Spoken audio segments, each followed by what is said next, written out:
Sup? Go. In 2019, a 70-year-old man posted a lengthy confession to Reddit that quickly went viral. And if you make it to the end of today's video, you'll see why. But before we get into today's story, if you're a fan of the strange, dark, and mysterious delivered in story format, then you've come to the right channel because that's all we do, and we upload 3, 4, even 5 times every week. So if that's of interest to you, please deliver a strange, dark, or mysterious story to the like button, but in PDF format. Also, please subscribe to this channel and turn on all notifications so you don't miss any of our weekly uploads. All right, let's get into today's story.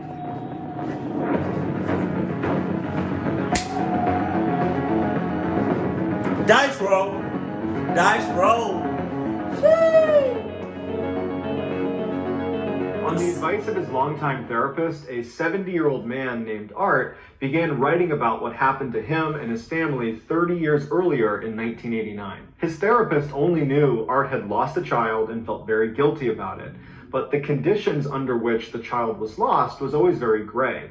Even though Art had been his patient for years and the therapist had repeatedly tried to get more information. Was this a child that was lost in pregnancy? Was it a child that was born and died or ran away? Those details never emerged, and every time the therapist tried to dig in, Art would back off, close up, and he would not talk about it. And so finally, his therapist said, Art, you just need to find a way to talk about this stuff. If you're not going to talk about it with me, then perhaps you should write it all down in a private journal. It'll be a very cathartic experience, and it might help you get over that guilt you're feeling. So Art reluctantly agrees. He goes home, he gets out a piece of paper, and he begins writing all the details of everything that happened leading up to that day in 1989 and what actually happened on that day in 1989. And when he was done and he had a chance to look at what he had written, he didn't feel better. He felt worse. He felt more guilty. But that's because Art had a secret that the therapist didn't know about. And now that it was out on paper, Art suddenly felt like, you know what, before I die, I have to tell the world what me and my wife did. So in 2019, he took all of those notes that he had written down about what had happened and he posted it to Reddit. This is his confession story. Okay, hold on. The cats aren't here. But the only reason the cats aren't here is because midnight babies aren't here. So, I don't know how they got in here, but they're in here. But you know how, Midnight and Misty, the two grown-up cats, you know how they are. They like to cluck with shit. So, hold on. Let me just crack the door open so they can come and go as they please. I don't need no interruptions. Let's go. Lost cause. Ugly. Art's son was very, very troubled. Art would say, if you've seen the movie, We Need to Talk About Kevin, where a couple's son turns out to be a total psychopath, Art says that's a pretty good representation of what home life was like with our son. Jesus. From the day Art's son was born in 1971, it was like something was off about him. Art and his wife Lisa had planned this pregnancy, and they were ecstatic when their baby boy was welcomed to the world, and they showered him with affection and love and did everything they possibly could to give him a warm, loving environment. He just had to use that picture, huh? Jesus. Jesus. But no matter what they did, it just seemed like he was always miserable. Their son cried constantly for the first 13 months of his life. Now, Art and Lisa understood that when you bring a baby home, there's a good chance they're going to cry.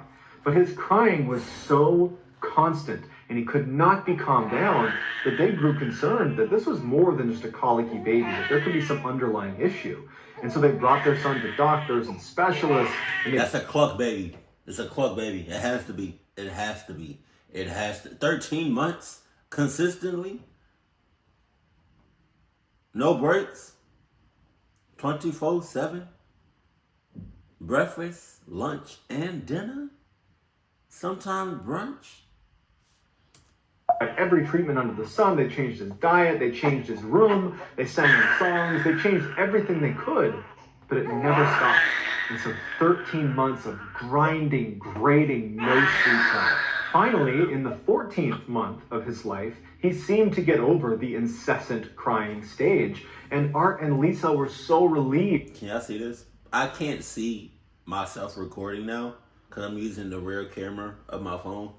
But can y'all see this? Are you dead eyes? Hopefully y'all can see this. She's in the heat right now, so she's all over me.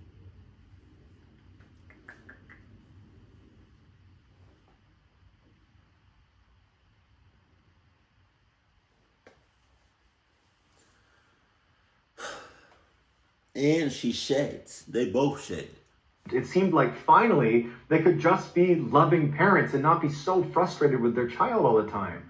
But it seemed like now that he wasn't crying, he still was just totally unhappy. His body language and everything about him said, "I'm not happy." Always. Art said that he never saw his son ever have a genuine, joyous smile. The only time he saw something resembling a smile was when his son would grin after causing someone pain or breaking a rule. Yeah, that's a cluck, cluck, cluck, cluck, clucky, clucky, cluck, cluck, cluck, cluck, cluck, cluck, cluck, cluck, cluck, cluck, cluck. Baby, are you dead ass right now? Like, you dead ass, like, are you, oh. Look at, one of the babies came out. Oh.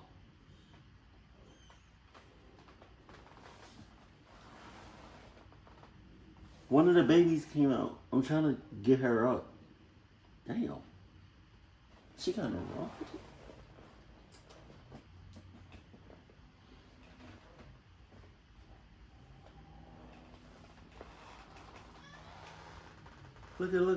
Look. Okay, she's probably scared. I'm sorry. Okay.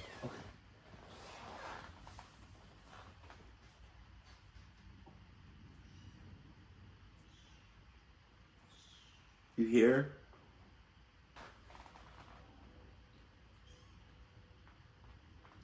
It's like it's crawling around. Like it's like it's not used to walking yet, and it's like, it's like equivalent to the little kitten is walking around like is equivalent to like a baby crawling. I think it's not used to walking yet on its all fours.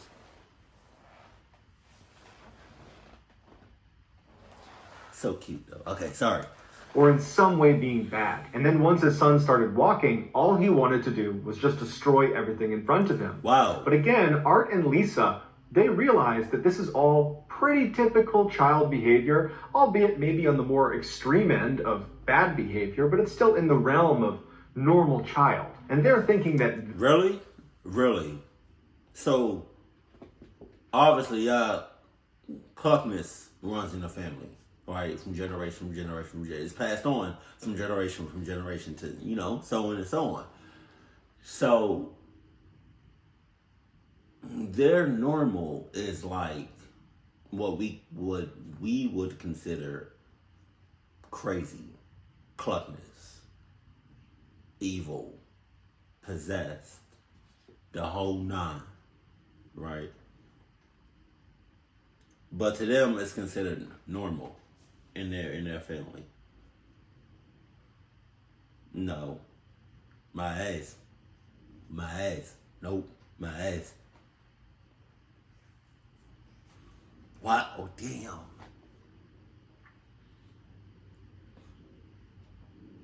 I would have gave that baby up like that ass. Wow. That baby, I would have. Hey man, I'm not saying.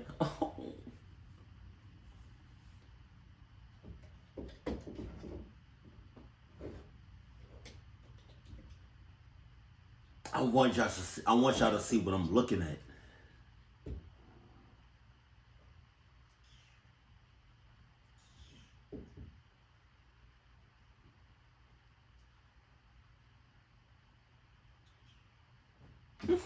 I want to show y'all so bad, but I don't want to mess up the productions.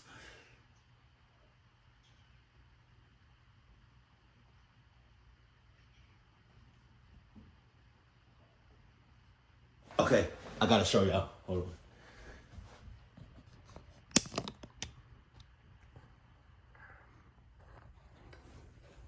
This is what I'm looking at.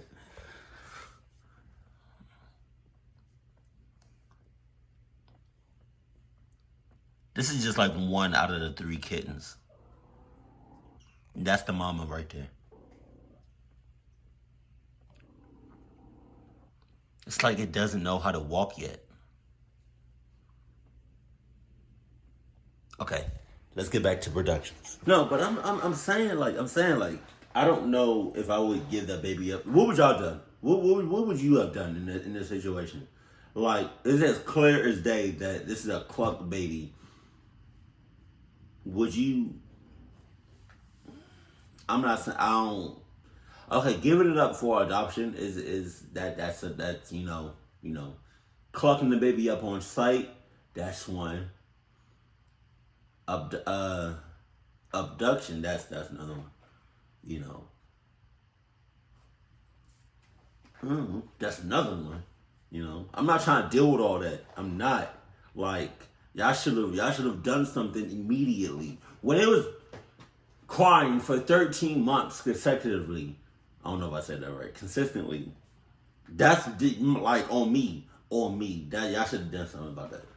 They are the reason this is happening. And so they're not blaming their son at this point. They're still doing everything they can to take care of him and love him to the best of their ability. When their son was about 2 years old, he learned how to take off his diaper. And he began sneaking around the house and emptying the contents of his diaper into corners of the house, underneath carpets, grinding it into the carpet, smearing it on the walls. But again, Art and Lisa are looking inward and saying, our child is only 2 years old. It can't be his fault. He's acting this way. Yes, it is. Yes, it is. Yes, it is. Yes, it is. Yes, it is. Yes, it is. You all have a cluck baby. What the cluck are you talking about?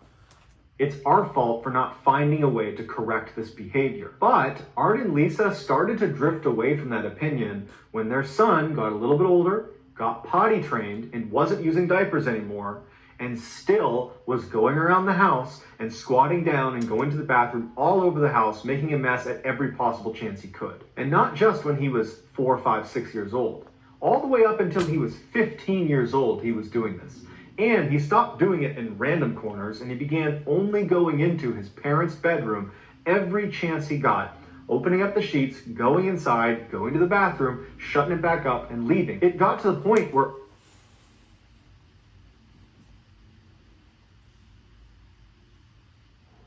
15, I would say at the age of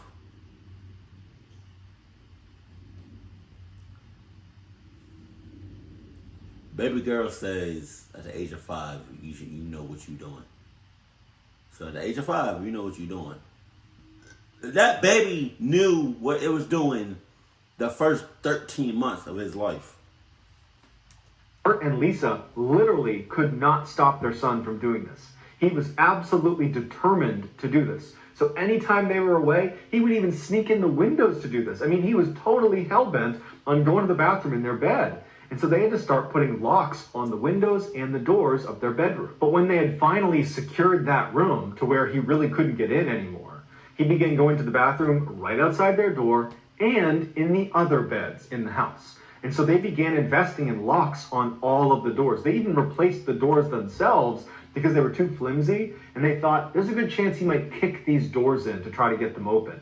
So they put these big, thick doors up all through their house and put these big locks with key locks all over the house to keep their son from going in and going. At that point, like, you just gotta give your son up for how you say it?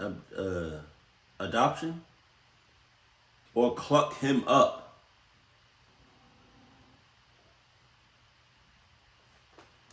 To the bathroom all over their bed sheets. As their son grew older, he became more and more unmanageable, well beyond just going to the bathroom in different places. He became violent, and he would bite and kick and scratch and spit on anybody that came near him. He was like a wild animal. Before he was 9 years old, he had been kicked out of school 2 separate times. When they let him back in a 3rd time, he apparently did something that was so bad that they effectively expelled him. A 9-year-old is getting expelled from school. So they had to enroll him at this other special school that would accept him with his history.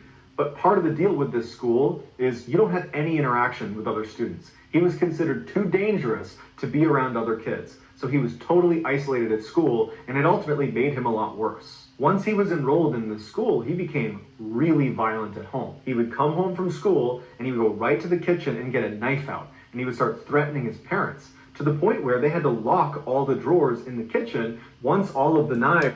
That's not your son anymore. I don't know who the hell that is. That's not. I don't think that was ever your son to begin with. That's. That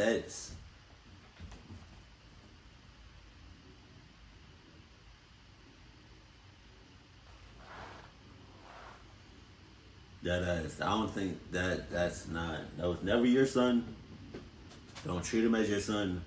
Don't claim him as nothing. You all just need to.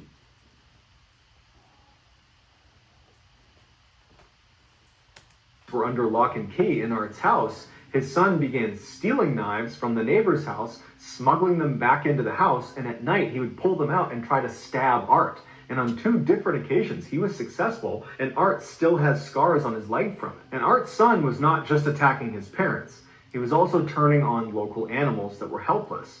He blinded one of the local dogs that was running around the area by just stabbing it in the eye one day. Oh my God. Oh my God. He's evil. He is pure evil. Oh my God. Oh my God. Oh my God. See, I'm the type of motherfucker that, like, I would give him, you know, I don't know how to fight, but I'm crazy. I would get him in particularly. I would give him nothing but paper cuts all over his body. Literally from head to toe. And then I will push him into a pool full of either lemon juice or hand sanitizer.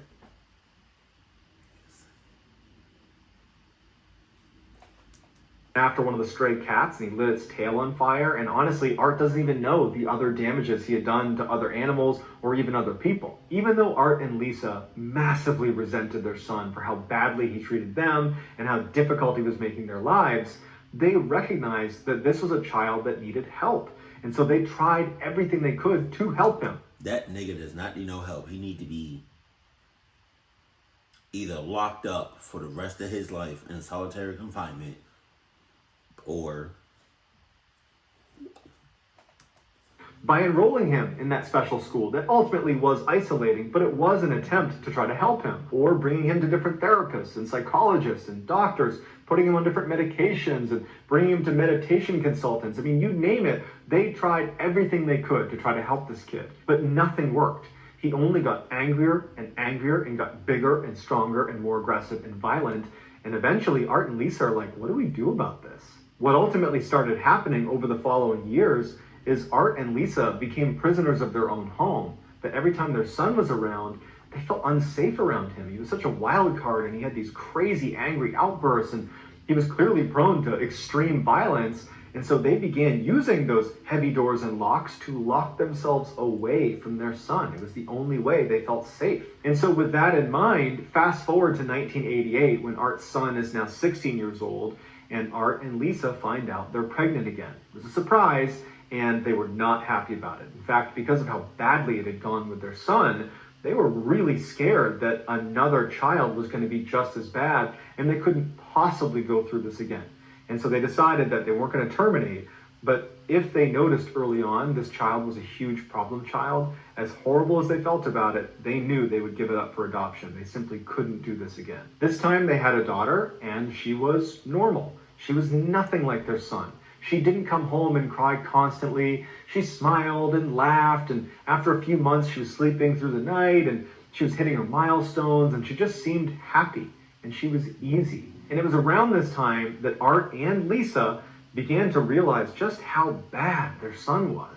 Seeing how wonderful their daughter was just amplified all of their son's atrocious behavior over the first 16 years of his life. And so Art and Lisa really began to look at their son as more of a lost cause. And they were less invested in going through the motions to try to find some way to help him when they knew it wasn't going to work. It had never worked. And he's only a couple years away from being 18, and he can go out on his own and figure it out for himself. That's clucked up. That's really clucked up. Y'all gonna wait till he's 18 and just send him off so he can cluck up everybody else in the world? Oh my God. They didn't really care as much about him. Suddenly his behavior was intolerable. And anytime he acted up, they would never lay a hand on him, but they were not afraid to tell him to basically get the F out of here. We are not putting up with this. Leave. And so regularly, Art and Lisa would have these horrific screaming matches with their son until their son would basically run away in a rage and then come back hours later or even a couple days later. And Art said he began to look forward to fighting with his son because every time they fought, it meant his son would be gone for a little while afterwards and there would be a little bit of peace and calm inside the house. But at the same time, Art and Lisa were concerned one of these days he's going to come back in after one of these fights and he's going to kill us. So it went on like this for about a year until a rainy day in 1989 when their son was almost 18 and their daughter was almost 1 year old. Now the house they lived in was a single-story bungalow and their daughter's room was against a sidewall where there was a window leading to the outside. That morning, Art and Lisa had got into one of the worst screaming matches with their son they had ever had. And he left in a rage and they slammed and locked the door behind him. After a couple of hours, their son is still gone and they don't expect to see him anytime soon. And their daughter is starting to get fussy, she seems tired, and so they walk into her bedroom, they put her in her crib for a nap, and then Art and Lisa leave her room, shut the door behind them, and go sit down in the kitchen. A couple minutes later, they hear their daughter screaming at the top of her lungs. And Art and Lisa immediately recognize this is not an ordinary cry.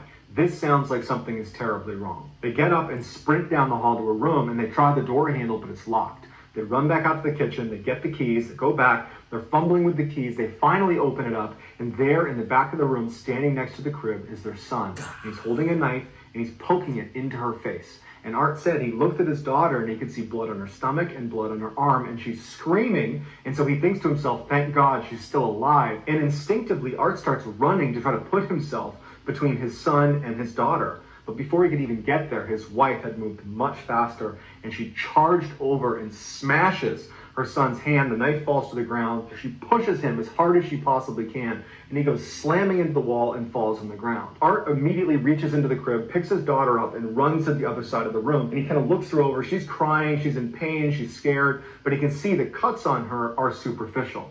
He turns back around and he can see his wife is standing there with her fist balled, standing in front of her son. Her son stands up and he's looking at her, no emotion on his face. Art would even say that it was like he was looking at an alien. This person wasn't human. How could they do this to their own sister, to a baby? And he stared at him and then he noticed his wife was moving towards her son like she was going to attack him. And this is where Art says he knew he was supposed to go over there and stop whatever was about to happen. But he didn't. And this is the part of the story where Art reveals his wife, she's this amazing boxer. And he knew that she could beat the living crap out of just... Oh, let's go. Let's go. Let's go. Let's go. Let's go. Let's go. Let's go. About anybody. The son is so stunned by how quickly this has happened that he's not doing anything. He's not positioning himself to fight back or to even preemptively attack his mother. He's just kind of standing there looking at his mother with no expression on his face. And that's when Art's wife winds up and blasts him across the face, knocking his head back. And Art said immediately he could tell his nose was broken, blood squirts all over his face, and he falls to the ground. Until this moment, neither Lisa nor Art had ever laid a hand on their son. Even when he stabbed Art twice in the legs, they never physically struck their son. But this was different. Their son had crossed the line and he could never come back. And so even though Art knew if he doesn't step in, his wife is going to beat their son to death, even though he knew that was going to happen, he remembers thinking, good. He turns around and he leaves the room with his daughter. As Art cleans up his daughter and puts band-aids on each of the cuts that were inflicted on her, he hears in the other room his son is yelling and screaming at their mother saying, I'm going to kill you. And she is just ruthlessly punching, kicking, and smashing him. It is not slowing down at all. And Art remembers by the time he picked his daughter back up, after putting all her band-aids on and she'd kind of calmed down, he still heard his wife punching, kicking, and smashing their son, who's now unconscious. Again, Art knows, if I don't go in there now, my unconscious son is getting his head kicked in by his mother. If I don't go in there now, he's gonna die, for sure. But Art wants that to happen, so he doesn't go in there. Instead, he just rocks his daughter until she falls asleep, and by the time she's snoring in his arms, his wife is still... That's a hell of... Alright, so, you know, I'm an artist. I'm an actor. I'm a director, you know, I do a lot as an artist. And sometimes I look at things happen in my life, or I will look at other things and hear other things, and I'll be like, yo, that's a dope scene. That's an intense scene. But I'm a sucker for like I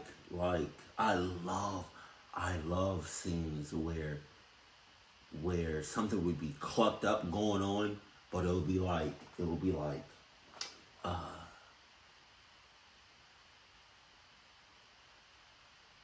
either some happy music playing or some really soft music playing.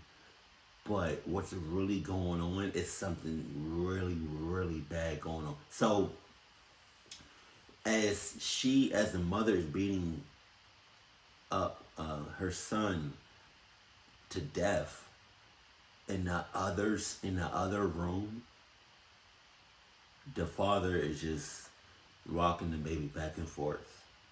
But I'm looking at it as like that's an intense ass scene to do this.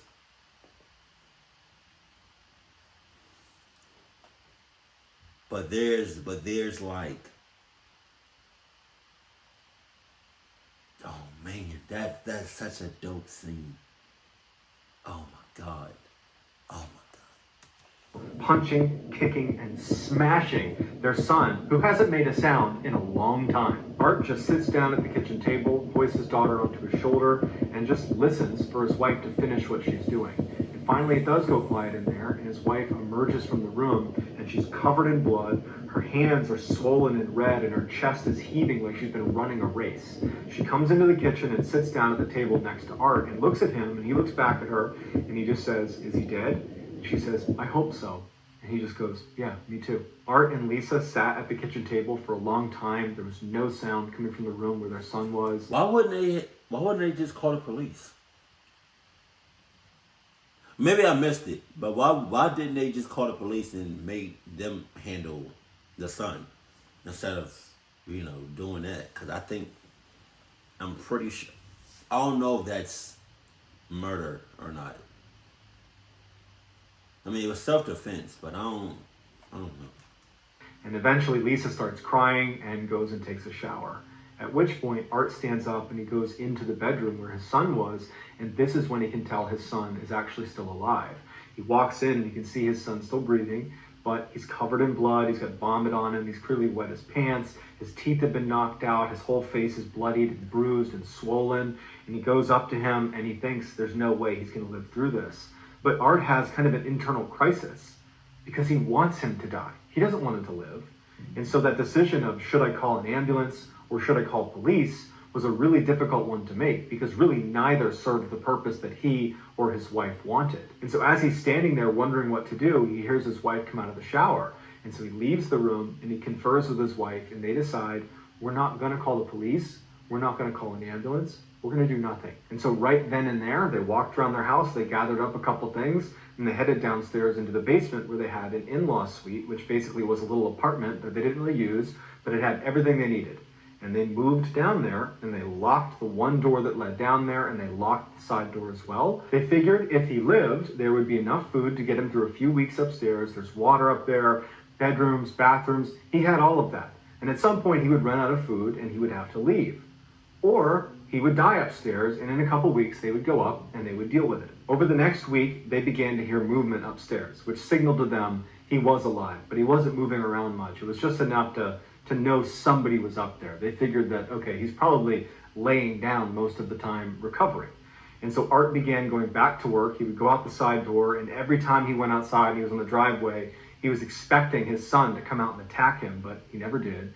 And his wife, Lisa, she stayed with their daughter 24/7, stayed in the house, and at no point did the son ever try to come downstairs and try to attack her or them at any point. Probably because he was afraid of his mother. About 3 weeks after the attack, they were in bed in the basement and they heard him going absolutely ballistic upstairs, screaming, punching walls, breaking things, and they decided, you know what, whatever he does up there, it's not worth going up there and confronting him. Let him do whatever he wants. And then the next day, it was totally quiet.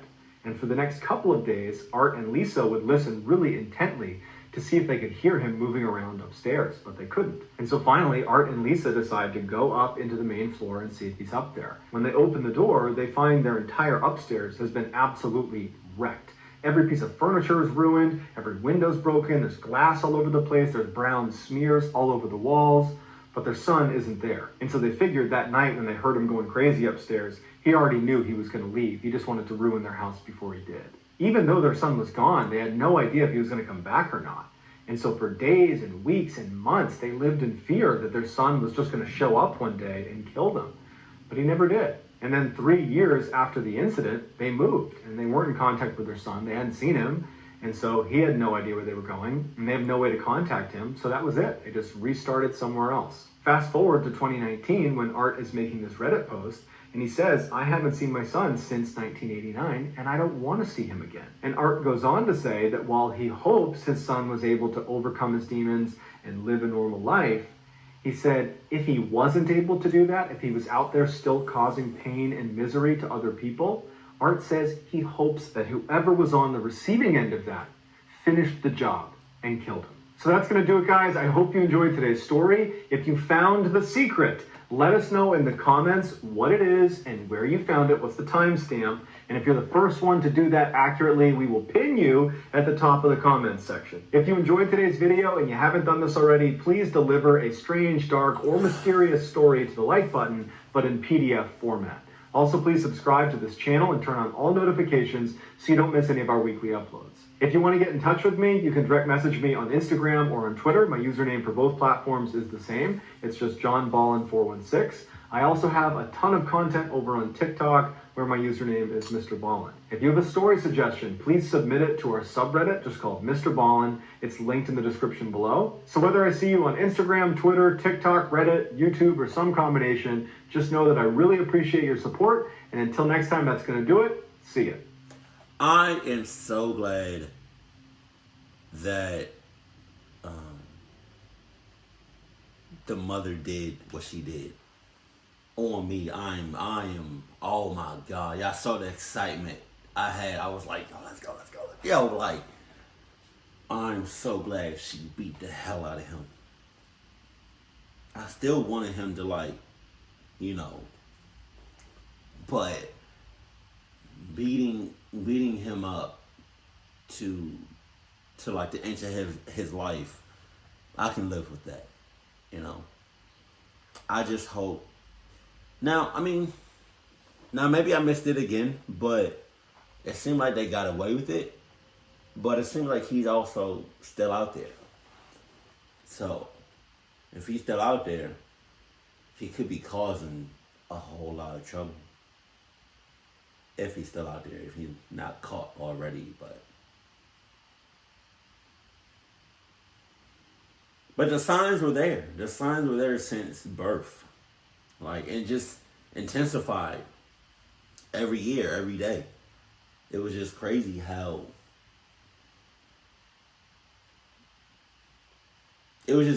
like they just, you know what I mean? They just thought it was normal, or they didn't really think much of it. My ass. And I think I lost all respect for him. I think I lost any feelings for him when he was poking his sister. A baby, though? Yeah, at that point, we'll put him up. What you talking about?